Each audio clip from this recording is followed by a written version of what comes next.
प्यार कोइले बानी दिल से हम,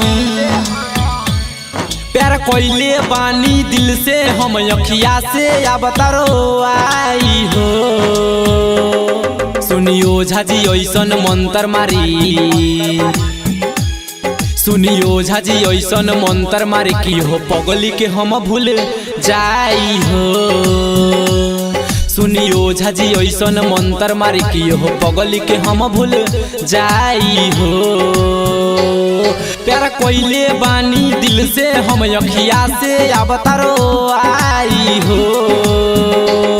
सुनियो झाजी ऐसन मंतर मारी की हो पगली के हम भूल जाई हो। सुनियो झाजी ऐसन मंतर मारी की हो पगली के हम भूल जाई हो। प्यार कोइले बानी दिल से हम।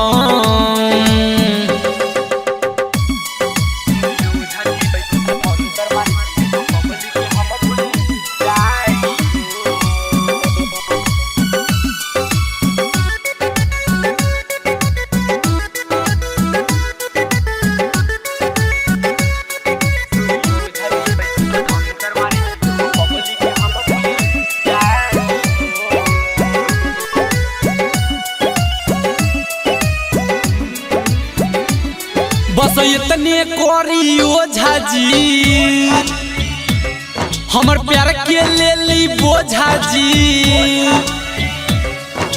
गोइल दिलबा तोड़ के, मुहबा हमसे मोर के। जल्दी से कोनो पैया लगाई,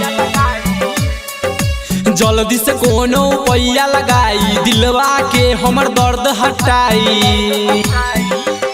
सुनियो झाजी ऐसन मंतर मारी,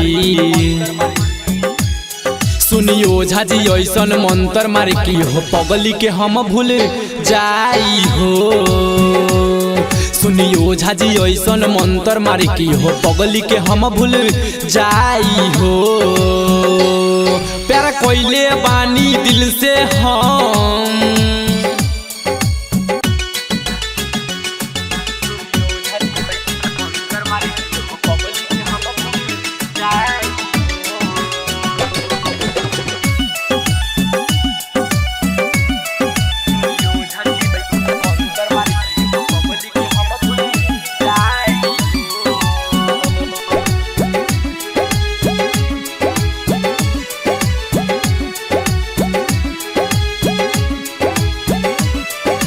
कोइले रहनी दिल से हम, उता कोइलस संग में खेला हो। भरल जिंदगी में हमारा छोड़ के उता कोइलस अब अकेला हो। छेदलाल यादव उपेंद्रा के, छेदलाल यादव उपेंद्रा के, जियते दिहल समूह आई हो। सुनियो झाजी ऐसन मंतर मारी, सुनियो झाजी ऐसन मंतर मारी की हो पगली के हम भूल जाई हो। सुनियो झाजी ऐसन मंतर मारी की हो पगली के हम भूल जाई हो। प्यार कोइले रहनी दिल से हाँ।